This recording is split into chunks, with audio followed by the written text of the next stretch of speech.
Hello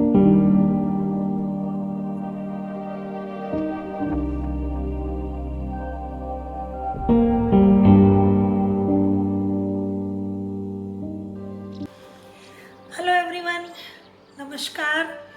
मैं अनीता कौशिक कहानी खजाना में आप सबका स्वागत करती हूँ। आप सभी जानते हैं कि मैं आपके लिए हमेशा सुप्रसिद्ध लेखकों में से किसी एक लेखक की कहानी आपके लिए लेकर आती हूँ। आज जिस लेखक की कहानी मैं आपके लिए लेकर आई हूँ उसका नाम है अमृतलाल नागर। हिंदी साहित्य में अमृतलाल नागर का नाम हर कोई जानता है। हालांकि इन्होंने कम लिखा है, लेकिन जितना भी लिखा है वो हिंदी साहित्य के लिए निधि स्थापित हुआ है। अमृतलाल नागर के लिए कहा जाता है कि इन्होंने जीवन की गहराइयों में डूबकर बहुत से मोती निकाले और उन्हें हिंदी साहित्य में बिखेर दिया। अमृतलाल नागर का जन्म 17 अगस्त 1916 को हुआ था और भारत सरकार ने सन 1981 में शिक्षा और साहित्य के क्षेत्र में इनको पद्म विभूषण से सम्मानित किया। तो आइए चलो हम कहानी सुनते हैं। कहानी का शीर्षक है माँ बाप और बच्चे। 4 एकड़ भूमि का अहाता 4 मंजिली महलनुमा कोठी, जिसके रख रखाव पर 900 रुपये महीने का खर्च आता है। 4 driver, 1 accountant, 1 private secretary, clerk और केयर टेकर का वेतन भी, सब मिलकर 1200 रुपये महीने के ऊपर हो जाता है। घरेलू नौकर, आया, मेहरी सब मिलाकर 14 प्राणी हैं, जिनमें 30 रुपये महीने से कम किसी का वेतन नहीं है। कोठी का पोर्टिको और भारी रुख लाल पत्थर से बना हुआ है और अंदर संगे मरमर और मुगल इटालियन स्थापत्य कला का चमत्कार। विलायती झाड़ फानुस, ईरानी कालीन, रोजवुड का शानदार फर्नीचर, क्या नहीं है उस कोठी में। लक्ष्मी सरस्वती की चेरी है। अपने दफ्तर वाले कमरे में लाला बछराज बार एट द लॉ 10-10, 15-15 वकीलों से हमेशा घिरे रहते हैं। अमरी तंबाकू की सूर में बड़े से बड़े मसले चुटकियों में हल करते हैं। उनकी एक दिन की फीस 10,000 रुपये महीना है। प्रदेश में ही नहीं, अब तो देश में भी उनका नाम फैल रहा है और इसलिए अब वह क्रमशः राजनीति के क्षेत्र में भी कदम बढ़ाते चले आ रहे हैं। लाला बछराज को अपनी विशाल कोठी के अंदर आंगन वाले भाग तक भी कभी भी जाने का अवकाश नहीं मिलता। चाय बाहर, खाना बाहर, नाश्ता बाहर, और अब तो उन्होंने अपने ऑफिस के साथ वाले कमरे में ही अपना शयन कक्ष बना लिया है। सोना और आराम करना भी वहीं होता है। कभी कभी पिता पक्ष प्रबल हो उठता है, तब महीने में एक आध बार बच्चों के साथ अवश्य ही वो कभी कभी नाश्ता कर लेते हैं। वह अवसर बच्चों के लिए बड़ा उपदेशप्रद होता है और बोरिंग भी होता है। मिसेज बछराज, जिन्हें अपने आप को लेडी बछराज कहलाने का चाव है, अवश्य ही दिन में 2-3 बार मेहमानों को चाय पिलाने या खाना खिलाने के बहाने पति के सामने आ जाती हैं। वैसे लेडी बछराज को स्वयं भी बहुत कम अवकाश मिलता है। आज़ादी के बाद सरकारी सांस्कृतिक हलचलें बरसाती नदियों की बाढ़ जैसी हर तरफ फैली हैं। इस नगर में भी जनानी संस्थाएं भी हैं और उनमें हर जगह किसी न किसी रूप में लेडी बछराज मौजूद रही हैं। बच्चों के पालन पोषण छाजन पर लेडी बछराज ने खास और खासा अध्ययन किया है। सरकारी दरबारी क्षेत्रों में तो कम से कम उनकी धाक जमी हुई है। बच्चे 5, बड़ा लड़का मनोज 17 बरस का है, सीनियर कैम्ब्रिज में पढ़ता है। दूसरा अनंग मनोज से 2 साल छोटा है, जूनियर कैम्ब्रिज में। फिर 3 लड़कियां हैं, रंभा, मेनका और उर्वशी। सब खासे साहित्यिक नाम हैं। लेडी बछराज ने बड़ी मेहनत से सोच सोच कर रखे हैं, क्योंकि उन्हें अपने पति के नाम से उतनी ही चिढ़ है जितना कि पति को उनसे प्रीत। इस विशाल कोठी में रहने वाले इस बछराज परिवार का एक अनिवार्य अंग बच्चों की गार्जियन ट्यूटर प्रेमा सोनी भी है। प्रेमा मम्मी की प्राइवेट सेक्रेटरी और पापा की चहेती बेटी सी हो गई है। अब तो तिजोरी की चाबी तक कभी कभी कई दिनों तक प्रेमा के पास रह जाती है। प्रेमा बचपन से ही अनाथ है, अपने मामा मामी के घर पली है। हट से उसने अपनी पढ़ाई को जारी रखा है। सरकारी स्कॉलरशिप पर पढ़कर उसने गोल्ड मेडल से एमए किया है, वह गोल्ड मेडलिस्ट है। कोठी के केयर टेकर अपने मामा के कोई दूर नाते के भाई बंधु लगते हैं। उनके बहाने किसी इंटरमीडिएट कॉलेज में प्राध्यापिका होने के वास्ते लाला बछराज का सिफारिशी पत्र लेने आई थी। केयर टेकर ने अवसर पाकर लेडी बछराज को बोला कि आप बछराज जी से इसकी सिफारिश कर दीजिए।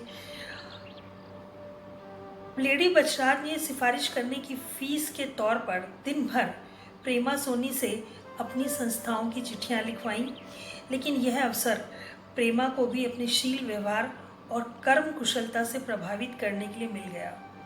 लेडी बछराज उसे पति से मिलाने के लिए शाम को चाय के समय गई।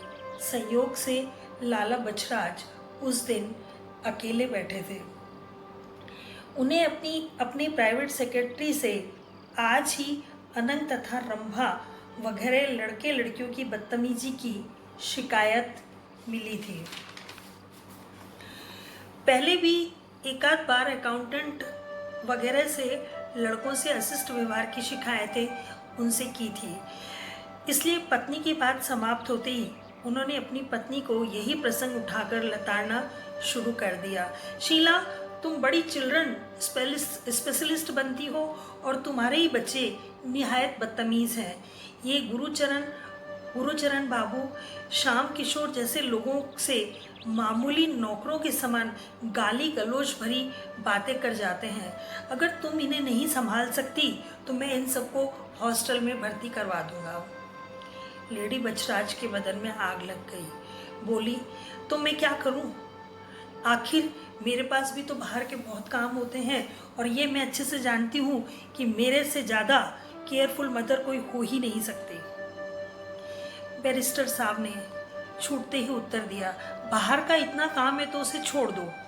बच्चों की समस्या पर झूठ मूठ के लेक्चर देने की बजाय तो तुम उनकी देखभाल करो, यही सबसे बड़ी समाज सेवा होगी। लेडी बछराज जल भुन गई। पति से बहस करने की ताक तो उनमें न थी, पर मुंह का तोबड़ा लटकाकर उन्होंने यह अवश्य दर्शा दिया कि आगे और कुछ कहने पर वह बेहोश हो जाएंगी और बैरिस्टर साहब की बैरिस्ट्री को उस हालत में मात होना ही पड़ेगा। एक नज़र में यह स्थिति भांपकर बैरिस्टर साहब ने उस ओर से अपनी दृष्टि हटा ली। औचक से प्रेमा की ओर देखने लगे। सहसा उन्हें एक विचार आया। प्रेमा से बोले, मिस सोनी, तुम्हें नौकरी चाहिए?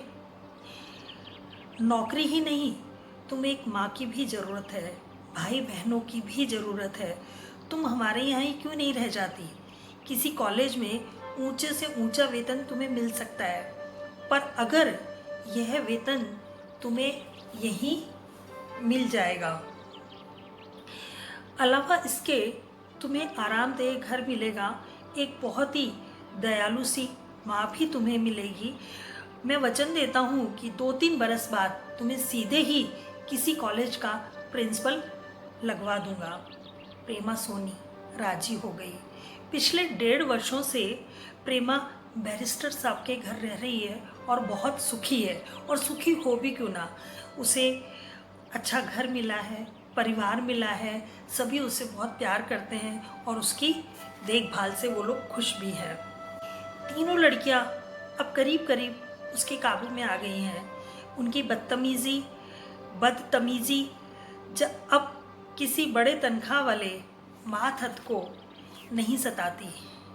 हाँ, घरेलू नौकरों का ये कयामत आए दिन टूटा ही करती है, मगर उसकी परवाह ही कौन करता है। अनंग और मनोज एक युवती को न तो अपनी अभिभाविका ही मान पाते हैं और न ही अध्यापिका ही। वे प्रेमा की उपेक्षा करते हैं और लेडी बछराज को प्रेमा का बड़ा सहारा मिल गया है। वे उनके लिए बच्चों की समस्याओं पर नए नए साहित्य का अध्ययन करती हैं, उनके नाम से छपने वाले लेख लिखती हैं, उनकी खत किताबत का काम संभालती हैं। यहाँ तक जब से प्रेमा आ गई है, पापा जी के खाने पीने और देखभाल के सारा काम ही प्रेमा करती है। लेडी बछराज को उसके बारे में कुछ सोचने की ज़रूरत भी नहीं पड़ती। सीनियर कैम्ब्रिज का इम्तहान देकर मनोज अब छुट्टी बिता रहा है। नौजवानी जेठ के लू के झोंके से उठ रही है, मन उमंगों के उबाल पर है, अपने सपनों की सार्थकता चाहता है। अपनी इच्छाओं के खिलवाड़ के लिए उसे घर में प्रेमा सोनी ही नजर आती है। क्या हुआ जो प्रेमा उससे 6-7 साल बड़ी है, लेकिन कितनी सुंदर है, नाम भी कितना सुंदर है प्रेमा। और प्रेमा उसके इरादों को जानती है। दो एक बार मनोज के छिछोरेपन दिखाने पर उसने उसे समझाया भी, झिड़का भी। जब उससे भी काम नहीं चला तो एक दिन हार कर उसने मम्मी जी से ठंडे तरीके से समझाकर शिकायत की। मम्मी को बहुत शौक लगा और वे गंभीरता से बोली, ये किशोरावस्था है, इसमें बच्चों को समझाना, ये उम्र बहुत नाजुक होती है। 3-4 बरस से होश संभालने वाले बच्चे की तरह मुझे बहुत समझ बूझ कर मनोज की इस आदत को सुधारने की कोई राह निकालनी होगी। वैसे तुम परेशान न होना इससे, कहकर मिसेज बछराज फिर अपनी पॉलिटिक्स में व्यस्त हो गई। उस दिन मिसेज मिट्ठल लाल से उनकी घनघोर चल रही थी।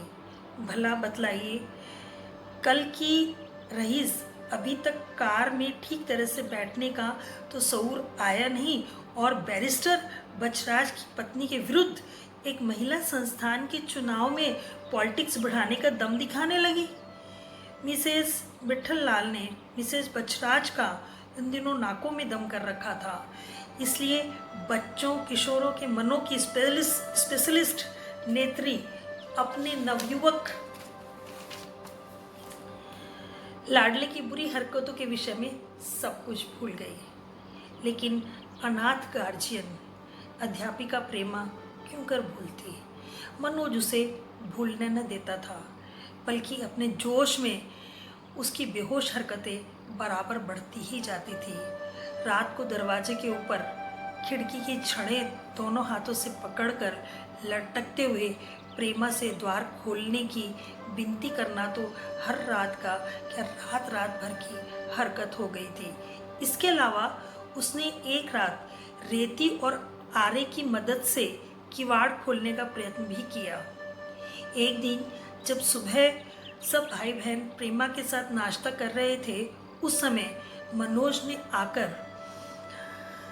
प्रेमियों की गुटरगु भाषा में उसके कान में अपना प्रार्थना पत्र प्रेषित करना शुरू कर दिया। प्रेमा के दोनों कंधों पर हाथ रखकर वे बातें करने लगा। फिर बिजली की गति से मन का बावलापन हाथ पे हाथ होके फिसला ही था कि तड़ाक तड़ाक प्रेमा के 2 थप्पड़ मनोज के बाएं गाल पर ऐसे पड़े कि उंगलियां उभर आई। प्रेमा आवेश में खड़ी हो गई। मनोज एकाएक सन्नाटा खींच गया। हाथ उठाकर सहज रूप से अपना चुटीला गाल सहलाने की उसकी प्रवृत्ति भी कुछ देर के लिए लुप्त हो गई थी। उसके अलावा प्रेमा का यह व्यवहार सर्वथा अप्रत्याशित था। उसके छोटे भाई बहन सब सन्न रह गए। सामने से आती हुई बेला आया भी सन्न थी। प्रेमा ने फिर तुरंत अपने आप को शांत कर लिया और बैरिस्टर साहब के बच्चों को अपना नाश्ता जारी रखने के लिए कहा। जहाँ तक बना मुस्कुराकर प्यार से बोली, पप्पी तुम अपना नाश्ता पूरा करो, विनोद तुम भी अपना नाश्ता पूरा करो। सब बच्चों को अलग अलग नाम लेकर भी खाने के लिए प्रेरित किया और फिर खुद संयमित होकर मुस्कुराकर आमलेट की तरफ झुकी। पीछे से गरजते हुए स्वर में मनोज अंग्रेजी में बोला, मैं मम्मी से कहूँगा कि मैंने तुम्हें पापा के साथ देखा था। प्रेमा का चेहरा तमतमा उठा।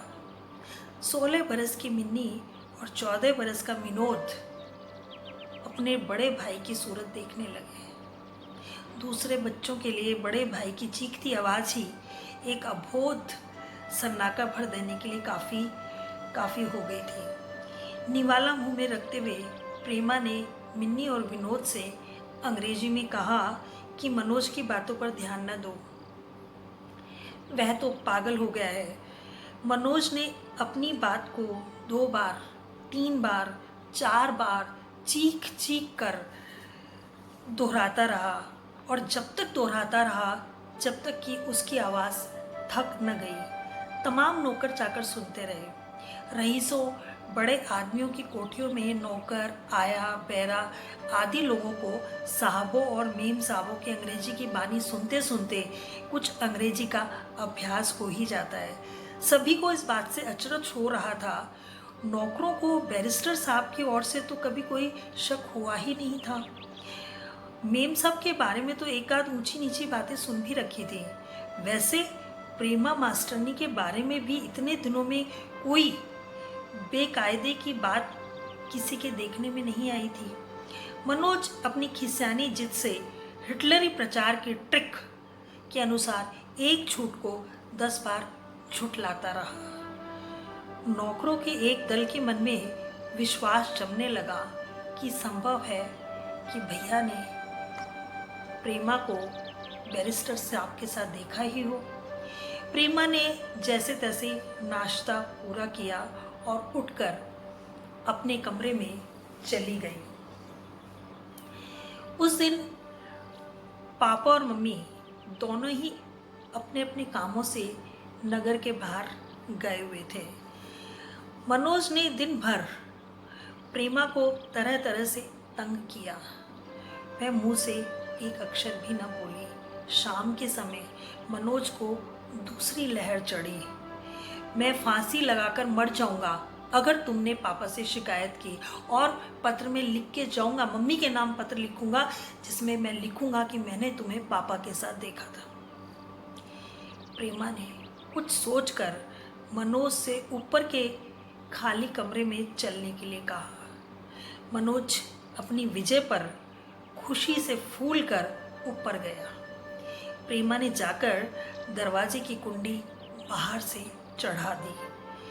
प्रेमा ने बेला और रामकली दोनों ही आयाओं को बुलाकर मनोज की सारी बातें बतलाई और मालिक और मालकिन के घर आने तक इस दीवाने की निगरानी रखने की अपील की।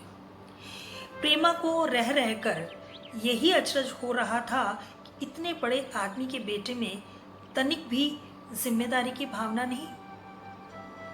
दूसरे दिन सुबह के अखबारों में मिस्टर और मिसेस बछराज दोनों ही के समाचार छपे थे। एक छोटे नगर की महिला संस्था द्वारा चलाए जाने वाले बच्चों के स्कूल का उद्घाटन करते हुए श्रीमती बछराज ने कहा था, माताओं को अपने बच्चों की नैतिकता को बराबर ऊंचा उठाए रखने के लिए अपने सुख आराम हर जरूरी काम का त्याग कर देना चाहिए। हमारी राष्ट्रीय नैतिकता गिर गई है, इसके लिए हमको उसे उठाने के लिए जी जान से प्रयत्न करना चाहिए। बैरिस्टर बछराज एक बड़े शहर की अदालत में एक बड़े आदमी के इकलौते नौजवान बेटे की तरफ से पैरवी करने गए थे। वह नौजवान एक विधवा पर बलात्कार, आक्रमण और घायल करने के आरोप में पकड़ा गया था और उसके मुकदमे का विवरण भी अखबार में छपा था। बैरिस्टर साहब ने एक जगह यह दलील पेश की थी कि नौजवानों और बच्चों के अपराध के लिए उनके माता पिता, अध्यापकों, बल्कि पूरे समाज को दोषी करार दे देना चाहिए। उन्होंने यह भी कहा कि बच्चे जानबूझकर अपराध नहीं करते, बल्कि अनजाने में ही उन भावनाओं से प्रेरित होते हैं जो उनके आसपास के वातावरण में प्रचलित होती हैं। प्रेमा ने अखबार में अपने मालिक और मालकिन के विचार पढ़े और उनके प्रकाश में अपनी और मनोज की समस्या पर विचार करने लगी। दोपहर की ट्रेन से मम्मी घर लौट आई और उसके 2 घंटे बाद पापा भी आ गए। मनोज की कैद किए जाने पर मम्मी अध्यापिका प्रेमा से बहुत नाराज थीं। उनका कहना था कि मनोज अपनी नादानी के कारण अगर थोड़ी बहुत छेड़छाड़ करना चाहता था तो प्रेमा उसे कर लेने देती। उसने उसे इतना उत्तेजित क्यों किया कि वह छोटे भाई बहनों और घर के नौकरों चाकरों के सामने प्रेमा से बदला लेने के लिए अपने पिता को बदनाम करने लगा। मम्मी ने इस गंभीर दुर्घटना के बाद प्रेमा को अपने घर में रहना ठीक न समझा। शाम को पापा के सामने मामला पेश किया गया। वह अपने बच्चों के नैतिक पतन के लिए अपनी पत्नी को दोषी ठहराने लगे। माँ बाप में तेज कहासुनी हो गई। मम्मी ने गुस्से में आकर पापा पर पक्षपात का दोष मंडते हुए उस खबर पर अपना विश्वास प्रकट किया जो मनोज ने क्रोध और कुंठा के वशीभूत होकर उड़ाई थी। अपने चरित्र को आँच से बचाने के लिए पापा ने भी प्रेमा को फौरन घर छोड़ने का आदेश दिया। घरेलू लड़ाई के क्रोध में वह उसे सरकारी नौकरी दिलाने का अपना पुराना वचन भी भूल गए। चारों ओर से हताश प्रेमा यह सोचने लगी कि अपनी न्याय युक्त किंतु करुण स्थिति के लिए वह किसे दोष दे, माँ बाप को या बच्चों को। तो ये कहानी यहीं समाप्त होती है। लेकिन इस कहानी में हमें एक चीज़ पता चली जो कि आज के आधुनिक परिवेश में भी हमें देखने को मिलती है कि लोग घर में कुछ होते हैं, समाज में कुछ होते हैं, तो दोहरी मानसिकता को यहाँ पे प्रकट किया गया है। और एक चीज़ और इस कहानी से पता चली कि बच्चों की परवरिश में माँ बाप की अपनी अहम भूमिका होती है, तो उसको भी हमें इग्नोर नहीं करना चाहिए, अपने कर्तव्यों का निर्वहन करना ही चाहिए। तो थैंक यू।